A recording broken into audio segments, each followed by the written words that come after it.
Welcome to the Empower, Solve, Protect podcast, hosted by David Levine, founder and CEO of Go West IT. Go West IT guides businesses to opportunity while protecting them from harm on the digital frontier. The Empower, Solve, Protect podcast explores digital transformation strategies and journeys of successful entrepreneurs and business leaders.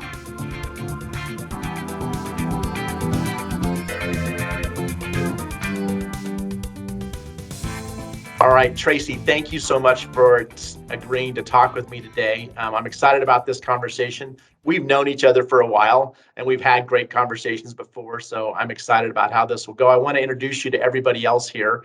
Tracie Wilcox is the president and CEO of OnTap Credit Union. She is a phenomenal business leader. She was a recipient of the 2022 Titan 100 in Colorado, which is a really prestigious award. And she's celebrating 35 years in the credit union industry, and just a great knowledge holder, a great culture builder, a great leadership person. And I'm really excited to talk with you. Thank you, Tracie. Cheers, David. Thank you it's a pleasure talking to you, and thank you for asking me to join you. Thanks. Can we start off, maybe let people know kind of who you are, and I'd like to find out how you got here. And you Sure. can expand on that if you want, but tell me a little bit about your journey, or you can expand and have it be about the credit union, whatever you think you want to share. Well, Dave, celebrating 35 years, I do like to talk about the 20 years that I spent at the Olympia Brewery Credit Union, where I started as a part-time teller. By the time I left there, I was a VP of lending, so I was on their C-suite team. Had amazing leaders along the way. Told my husband that if he ever found me a like job in his home state of Colorado, that I'd consider coming. And lo and behold, Coors Credit Union had a VP of lending opening at the time. Came to Colorado during the holiday season, where there's cobblestones and there's Christmas lights everywhere. There was no saying no once I got here. Came on as a VP of lending, and at about 2013, we had a switch in leadership, and the board had about a 6-month interview with me on the spot as interim. So that was lovely. And then once I was awarded that position as CEO, we went through our own transformation. And the best kept secret, we felt like, in Colorado was really about Coors Credit Union. You could be a member of the credit union without being an employee of the brewery, but you could talk to your blue in the face, and it just wasn't resonating with everybody. So we made the bold decision to move to move away from Coors Credit Union name, but still keep our homage and our heritage in the brewing industry. And we moved to OnTap. And now we are more inclusive to all the breweries up and down the Front Range here in Colorado, and all the beer enthusiasts. And I think I started the credit union when we were about $98 million in asset, and today we're approaching 400. So built a great team. We've had great people along the way helping us with this transformation that we went through with our brand from 2000. I think we did it about 2017. And just the strength in every single person that has really helped us change that brand, updated that brand.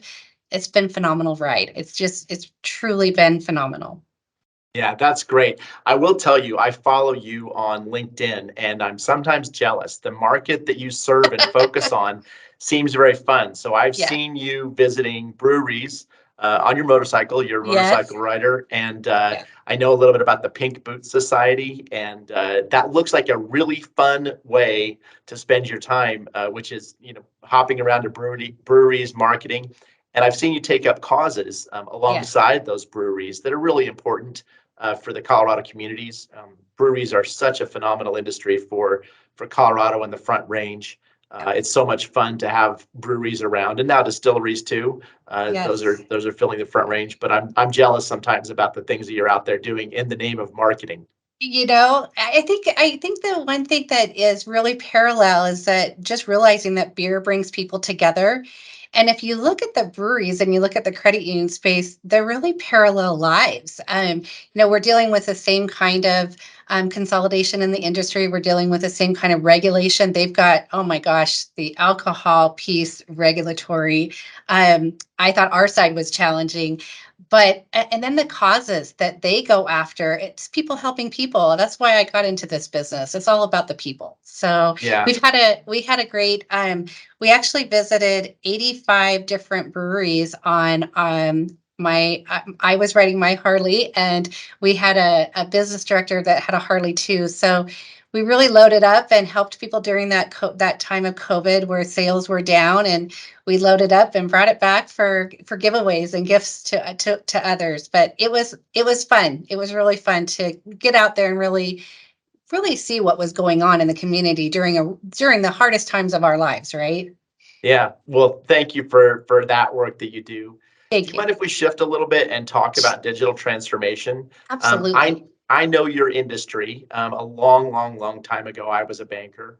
And I understand the role that technology plays in financial services. We happen to specialize in providing IT services to financial services businesses. And I'd like to hear from you kind of what digital transformation means. The more I ask that question, the more answers I get. And I think it's important to have some conversation around what it means to different people so that we can get some clarity around what we're talking about when we say digital transformation. What does it mean to you? Boy, it's an evolution. It's a game changer, and in many ways, I think it leveled the playing field for small size organizations to compare to large size organizations. The broader reach that we're able to do with the fact that we can now rely on technology and the digital platform having that competitive advantage and being able to, in a reasonable way, reach more and more people. But I remember when I started the credit union, I'm sure we had ATMs, but I think they were new. They were just coming in the space. Um, I don't think there was anything like direct deposit, because I remember the brewery workers lined up out the door and around the corner on Thursday every week when they were getting their check. I mean, today you just take a picture of a check and you deposit it into your account. This is wild and crazy. I think COVID really, a lot of financial institutions have had digital solutions to help move money in place, like online banking and mobile banking.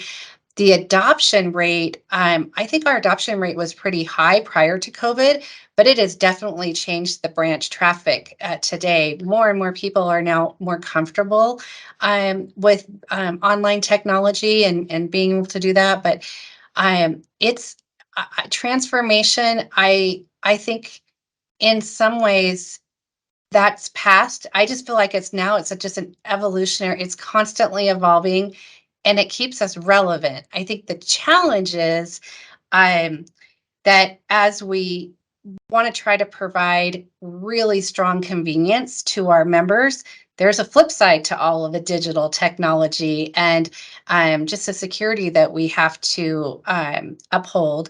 And it's difficult because we live in a world that has bad actors. So when we all thought about this digital stuff, we really weren't thinking in the onset that we would have bad actors in the world that were trying to always get in and break in different ways. So challenging there, and just making sure that we partner with the right people to help us keep everything secure, if you will.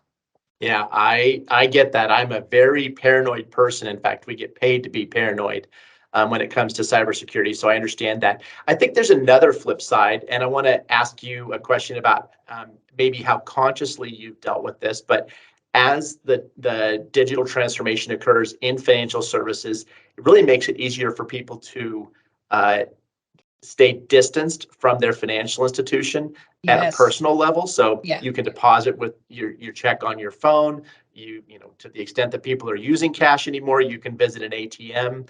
More and more often, there are apps that they're using to move cash around. They certainly can apply for loans online. They can pay everything online. We don't issue payment books anymore. Right. So it makes it very easy for people to almost be disconnected. I've It, seen at your business that you have a really good way of keeping connected with your people. And I yes. think that's, cybersecurity is one flip side of Yep. digital transformation. The other is the interpersonal relationships. Can Yep. you speak to that a little?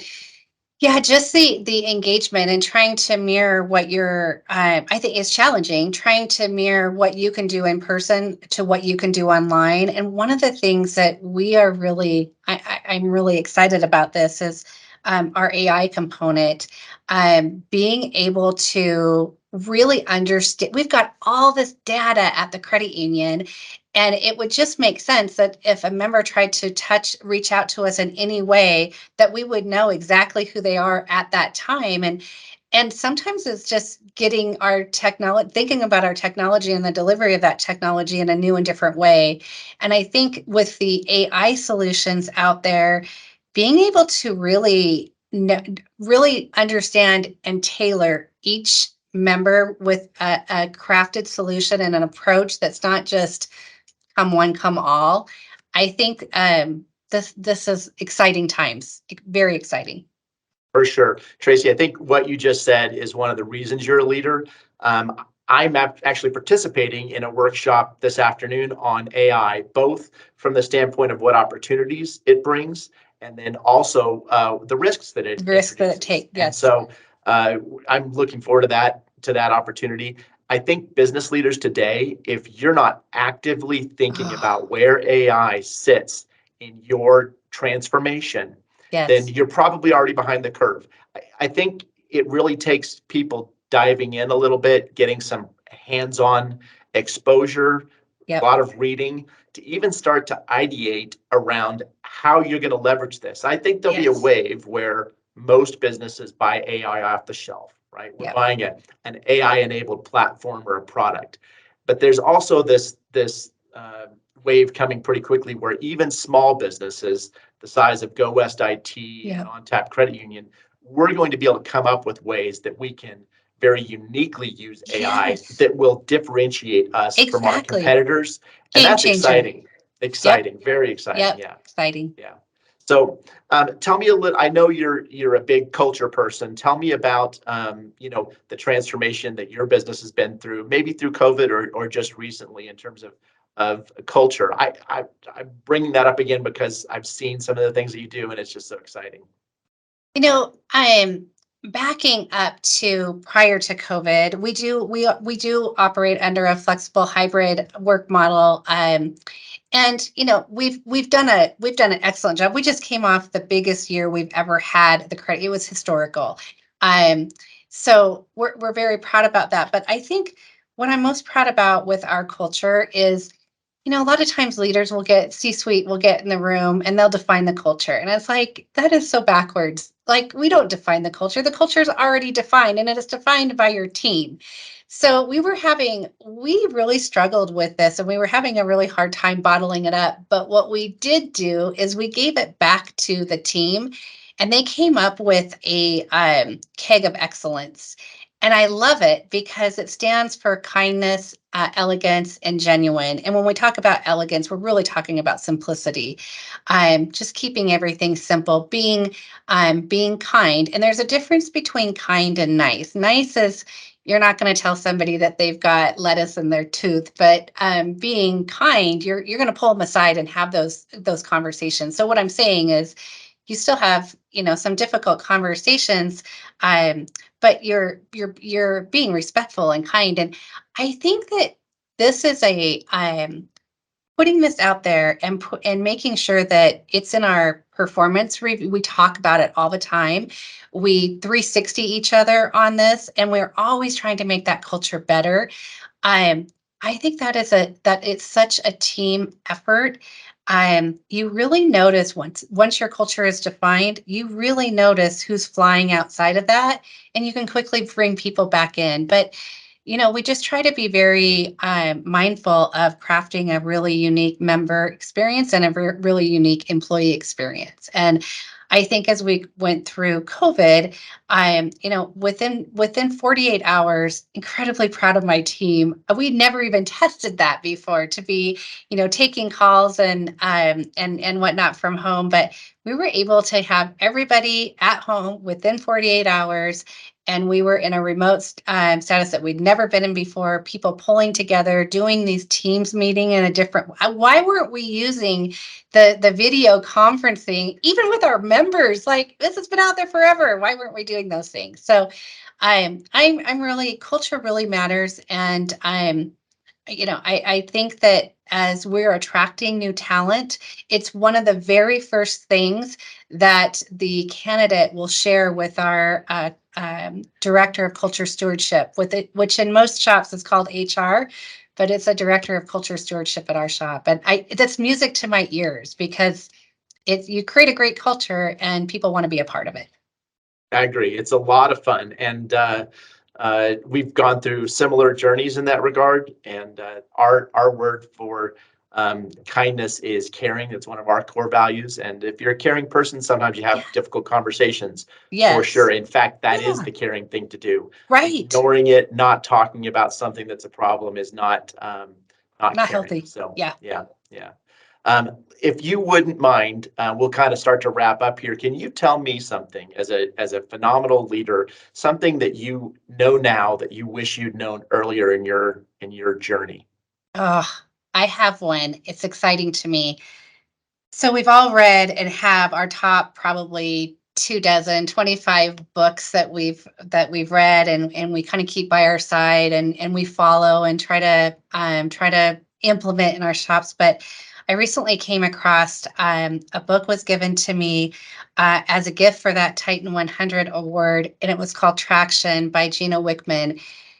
That to me is it really, it's a game changer for me personally. I'm I think I'm what you would call the visionary leader. And there's the book itself is all of those 25 books put together into one, and then just simplified. It's got all these tools that you're able to use. Just really a way to align your company, keep accountability, and really get to where you're going quicker, faster. One of the things that we do a lot is we share our strategic plan, but we don't share it down to the frontline staff as this is step by step how we're going to get there. We just give them this lofty goal, and this is what we're doing, and these are kind of the high level things. But people want purpose, and they want to be involved, and they want to have an impact. I just think this running on EOS, the entrepreneurial operating system, traction was a game changer for me, and I can't wait to learn more about it. We're an EOS shop, and I remember the first time I listened to Traction. I listen to books more often than I read them. I've read it a couple of times since then, and Same. it's almost a reference now. And Go West IT has been on that journey for some time, so I understand what you're talking about there. I'm glad you brought it up and shared it, and that's just another thing that you and I can talk about together moving forward. And I look Dave, forward to that. what I just spent 3 days in Indianapolis at an EOS conference, and what I was thinking about during this conference was, boy, if you're ever looking to work with a company and they're running on EOS and have implemented it well, right? We can all implement things and not be doing it well, but that's a company I want to work with, right? They just have their stuff in order. And then if you're, they talked a lot about this was a group of small businesses who some want to sell someday. If I was looking to buy a business and I had the choice of somebody who was running on EOS effectively versus somebody who wasn't, I'd probably lean a little bit more deeper and feel more comfortable and confident in that company. So I'm learning that Go West is on EOS does not surprise me, because I feel like you guys are a class act, and you've got it together.